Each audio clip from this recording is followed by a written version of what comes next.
So today we're going to talk about my 5 craziest night flirt clients of all times so far. I have crazy clients on OnlyFans, I have crazy clients on many vids, but today we're going to target night flirt. Obviously, people's information is going to be protected for their privacy, no names, no any other identifying information. But I just want to spill some tea because some of these cases even shock me. Everything that I'm going to say in this video is 100% true. I'm not altering any information, and if you're someone in the industry like me, you probably met these people if you are on night flirt. Some of them are there ever since like a very long time.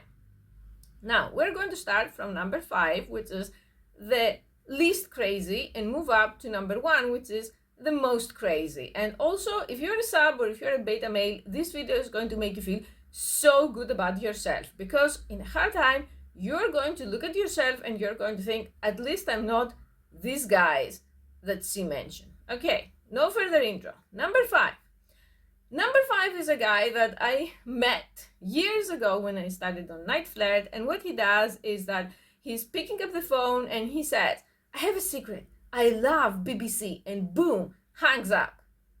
Now you're going to say, okay, how is that crazy? Like, you're clickbaiting us again. The crazy thing isn't the fact that he's white and into BBC and he wants to share it. It's the fact that he's doing it thousands of times from hundreds of different fake accounts. So before, when I was a newbie and I didn't know him, he was like, I love BBC, boom. That is like less than $1 for me, so I don't have time for that. So I blocked him and I forgot about it. The next day, another fake account. The day after that, 2 more fake accounts. And if you say, how do you know it's him? It's because it's always the same thing. I love BBC, boom, done. Before you manage to say anything. And this reminds me, like, if you have ever been in the countryside and there are kids that they ring the doorbell and then when you go to open the door, they run away laughing. Similarly funny, like not funny at all unless you are the one who is doing it and you are lacking mental maturity. So eventually I got really fed up with that, because during that time you may have a person who actually wants to call you and you don't want to have to deal with BBC talking bye thing. So I asked other women who work there, who are flirts, and he has been doing this, hold on, since 2001. Right now, when I'm making this video, we have 2024. He has been on the website doing this thing for over 20 years. And it never changes. And the women told me to stop like blocking him. Blocking him makes him make even more accounts. I don't even know how he has as many accounts. And they said that it never goes past that point. It's like, I love BBC, boom. I love BBC, bye. Not even bye, hangs up. So it really blew my mind. How can someone be in this mental state, in this decrepit state, and do this since 2001? Like, come on, move on, find some real BBC, go listen to the news from a broadcaster in a live stream, in real life. Anyway, that was number 5. We're not going to expand a lot on this guy, and we're going to move on to number 4. Number 4 is the addict. The addict is someone that Mark Twain once said, to quit smoking is the easiest thing in the world. I've quit smoking hundreds of times. In a similar way, this guy is quitting night flirt every week. He calls me, or we have a Skype session, or we have a text session, or whatever. He does it all. And then he says, Mistress, this addiction has taken over my life. I don't want to continue here. It's bad for me. The first time when I was like new and innocent, I said, look, I understand. I don't want to take advantage of anyone. If you feel that this interferes with your productivity or with your real life, you have to stop, like, best of luck. Okay. Then he deactivated his account, and then the next week he was back. He was like, Mistress, I relapsed. I want to have another session. Like, fine, relapsing is part of battling an addiction. We all know that. So I didn't think much of it either. Then this thing happened again. Then again. Then again. Then he started writing me these long letters, like we're a boyfriend and a girlfriend who are engaged in World War I, that they're like 10 paragraphs, 11 paragraphs of like this longing and nostalgia about how precious I am to him and how he's worried that he's going to lose me, but he can't continue serving me, and we're like star-crossed, dominatrix and sub. And at first I was reading them, and then he deactivated his account, then he came back. Then, to be honest, between you and me, I don't think he's watching my channel. After some point, I stopped reading them because I don't have time to read pages upon pages of all of this crap when I know he's going to be back. And now we have reached the point when he's like, mistress, I'm leaving. And I'm like, see you next week. And he's like, no, mistress, don't say that. This time is for real. And I'm like, okay, best of luck. And then he's like, mistress, I relapsed. I'm like, oh, no one saw that coming. And he's like, mistress, you're so mean. You knew, how can you say that? I'm like, okay, what do you want to do? And we do the same thing. This is crazy, pathetic, and in some parallel universe, I kind of feel sorry. But like I said, I have so many people that they are writing me their problems and their nonsense and all of these love letters and goal setting 2024 letters, and I'm going to take responsibility here. I have this channel that I try to motivate people so they watch it and they get all motivated that they're going to change their life and be like the top tier beta man of this year, and then it doesn't work. So I was familiar with that because people on incel forums kind of do the same thing of like leaving the forum and then coming back. But between you and me, I counted, and this week was like the 11th time. Like, at least deactivate your account in silence. How many more times can you actually do that and then come back and then do that and then come back? And if you say, why don't you say something to these people? I do. I'm like very strict both here and one-on-one. And by principle, I don't say anything here that I would have a problem with any of the clients to see or to hear in any other site. So I tell these people, seek mental help, seek therapy. This addiction, if it's unmanageable, if it has taken over your life, I'm not a pretend therapist. Like, we have a very big problem with that. And they're like, oh, I tried therapy and the therapist fired me, or the therapist said they can't help me, or the therapist wanted me to stop having this kink and I don't want to stop. Well, what can I do? Right now, I have 2 unread letters, new ones from this guy, and it's honestly, it's a mental load. It's like I'm some kind of imaginary dysfunctional relationship that it goes nowhere. And when I started this job, I thought it's going to be guys who just want to get off, like one and done kind of thing, or BBC news all the time. And most of the time it's not. It's like, if I'm going to have not an imaginary, like a percentage that I came up with based on my experience, and I know that anecdotal experience isn't like absolute or necessarily correct, but I would say it's like 40% normal people who just want kinks or a quick release or to talk about BBC. There is 30% that is like, you don't know what's going to happen, you just roll with it. And what did they say? 40 plus 30, 70. The other 30% is, I don't know, like they live among us. I don't know what's going on with them. So some days I don't get any of the normal percent. Anyway, this person has left, deactivated their account, will be back next week. So moving on to number 3. Number 3 is someone who actually pissed me off. And I'm a person that I'm not as easy to piss off anymore as I used to be. So he approached me on Niteflirt, and he said that he was interested to find out, what am I doing there? And I said he was specifically interested, in the Skype sessions, or the video sessions. And he said that, what are you wearing in the sessions? Like, I said the same things that I'm wearing in my videos. Like, so what? He didn't say it in this rude tone, but looking back, it was kind of like that. Like, already the judgment had begun. And I said, I don't know, like sexy underwear, bikinis, cosplay, short skirts, like I have a variety of stuff. And then he was like, and you get naked too? And I said, if the occasion calls for it, yes.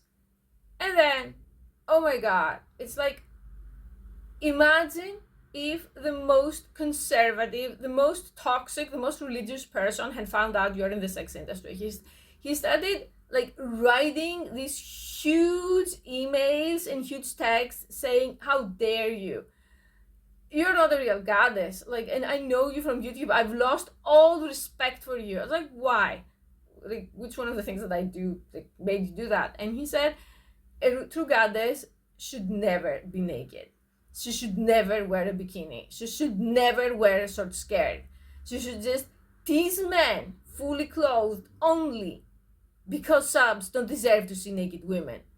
I'm like, if that's what she wants, yes, I don't do that. And they said, what's wrong with normal bikinis? It's like, I watched some of your videos and they're like so skimpy. They're unacceptable. Like, you're not a goddess. You're just crazy, like a fraud. Like, I only get off on fully clothed women who tell me that I don't deserve to even see them in their underwear.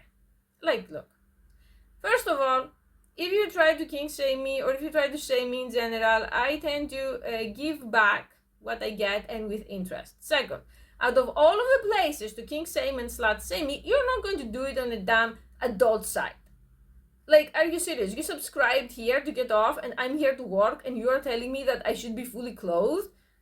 These people, I'm going to say it here, I don't care if YouTube demonetizes me, their head is so far up in their ass that you need a colonoscopy to find it. Like, do you realize that, okay, if this is what you're into, fine, but most men who are on adult sites, they don't want to see fully clothed women, or that we are not in the 1800s where I'm going to show people my wrist and people are going to have an orgasm, and that we are in late stage dystopian capitalism. And I tried to like get my point across at first with him. He's like so hostile and say, I don't care. If you're a true goddess, you need to be fully clothed. So block button it is. Like, I never expected to meet someone so toxic in that place. Like, so much for, you know, BDSM not being a bad thing anymore or not be considered mental illness. It's like when you are in this industry, it becomes, your life becomes a dumpster where the repressed homophobia is going to be dumped on you, the repressed like